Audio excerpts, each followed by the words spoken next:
Meron ka bang X-factor sa iyong palad? Nakatadhana ka kayang maging isang dakila?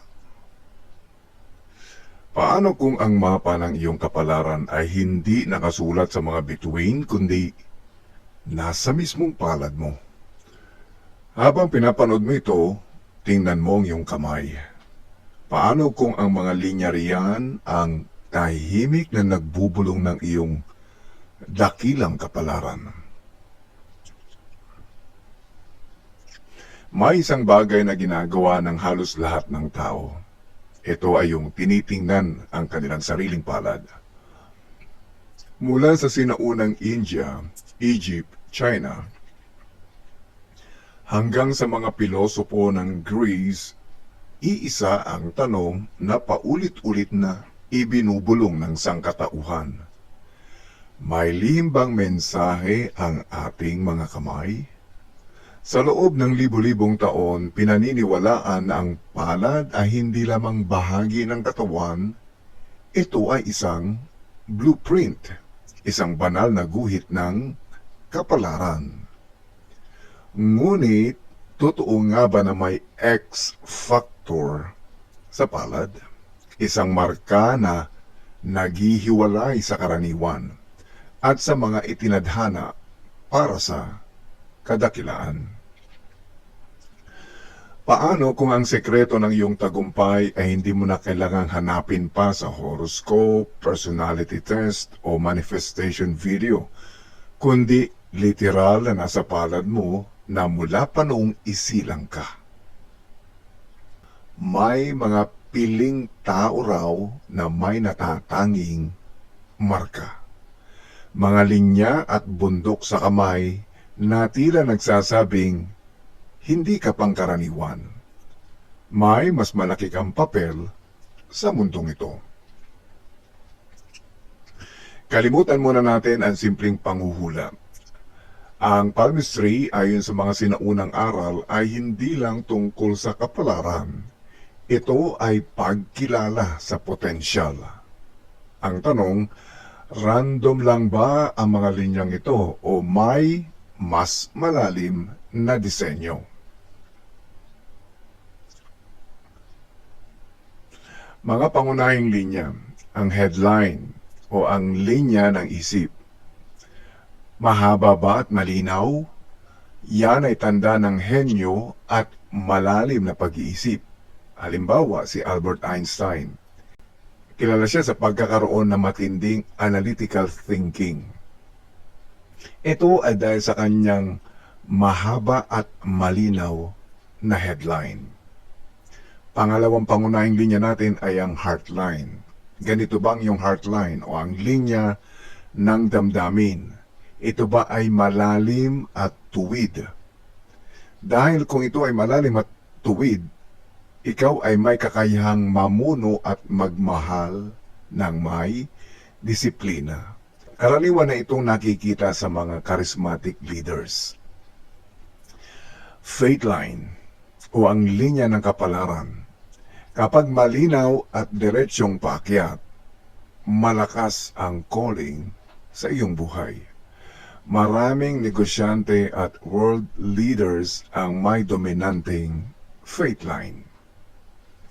Ang lifeline o ang linya ng buhay.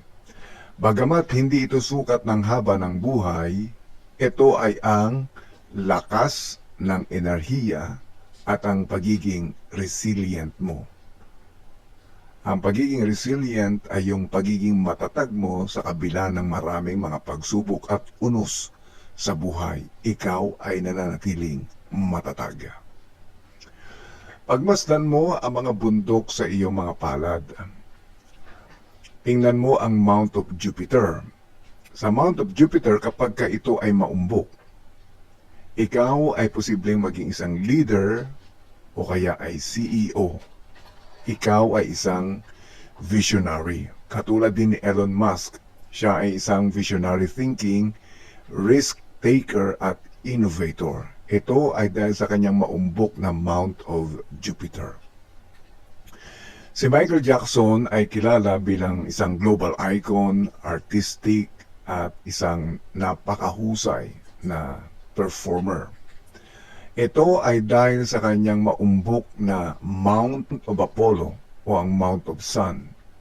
Ang Mount of Sun ay sumisimbolo sa kasikatan, sining at talento. Kapag naman ang iyong Mount of Mercury ay maumbok, ang Mount of Mercury ay sumisimbolo sa komunikasyon at katalinuhan. Tulad ni Oprah Winfrey, siya ay merong maumbok na Mount of Mercury. Kaya siya ay naging master communicator, isang influencer ng milyon-milyon niyang taghanga. Kaibigan, ikaw ba ay meron ng mga natatanging palatandaan sa iyong palad? Meron ding mga bihirang marka ang mga pinili. Ito ay ang Ring of Solomon. Ang Ring of Solomon ay kaugnay ng karunungan at spiritual leadership. Madalas sinasabing makikita ito sa mga guro, pilosopo at spiritual leaders. Ang isa pang pambihirang marka ay ang Samaritan Cross. Ito'y makikita ninyong letter X o markang cross sa inyong palad. Ito ay tanda ng paggaling, malasakit at serbisyo sa kapwa. Madalas iniuugnay sa healers at mga taong may misyon sa sangkatauhan ang mga taong meron ito. Ang kamay ng mga alamat. Kapag tiningnan ang mga larawan ng kamay ng ilang kilalang personalidad, mapapansin ang pagkakatulad ng interpretasyon. Malakas na Mount of Jupiter sa mga leader, dominanting sunline sa mga artista, malinaw na headline sa mga sayantipiko. Subalit may isang bagay na hindi matatawaran, ang lakas ng paniniwala. Kapag naniniwala ang tao na may potensyal siya, siya ay magsisikap. Siya ay magiging mas matapang at siya ay magiging mas disiplinado. At dahil doon, siya ay nagiging matagumpay.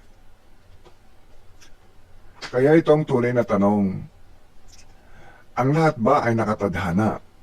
Hindi lahat ay nakatadhana.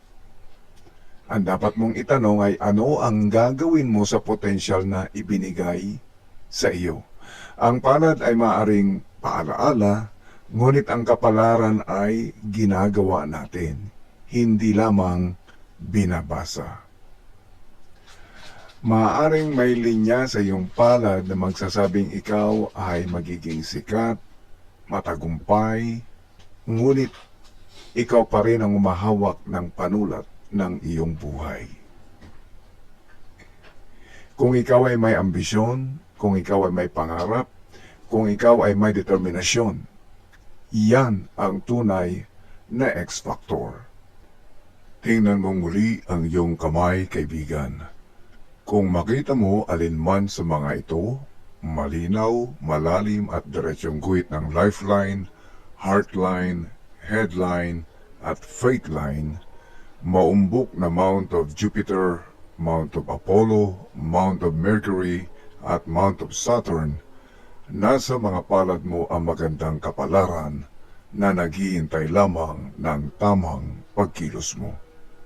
Nasa iyo ang kapangyarihan para maging dakila. Tulad ni Elon Musk, Oprah Winfrey, Michael Jackson at marami pang mga sikat, mayayaman at matatagumpay na mga personalidad. Niyakap nila ang kanilang mga talento, nilinang ito, hinasa at pinagbuti.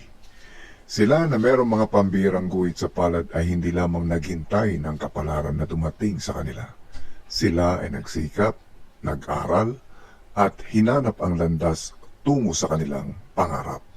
Sila ay dumaan sa maraming pagsubok, maraming sakit ng damdamin at katawan, maraming sakripisyo. May mga pagkakataon na maging ang kanilang sariling kaligayahan ay naisasantabi na nila sa ngalan ng pagtupad sa kanilang pangarap. Sa bandang uli, napagtagumpayan nila lahat. Kung meron ka din ng guhit tulad ng guhit at marka sa palad na narinig mo sa video na ito, kaibigan, meron kang X-Factor upang makamit ang mga bagay na gusto mong makamit sa buhay na ito. Nasa mga pagkilos at paggalaw ng mga kamay mo ang iyong X-Factor. Hanggang sa muli mga kaibigan, Maraming salamat sa inyong panonood.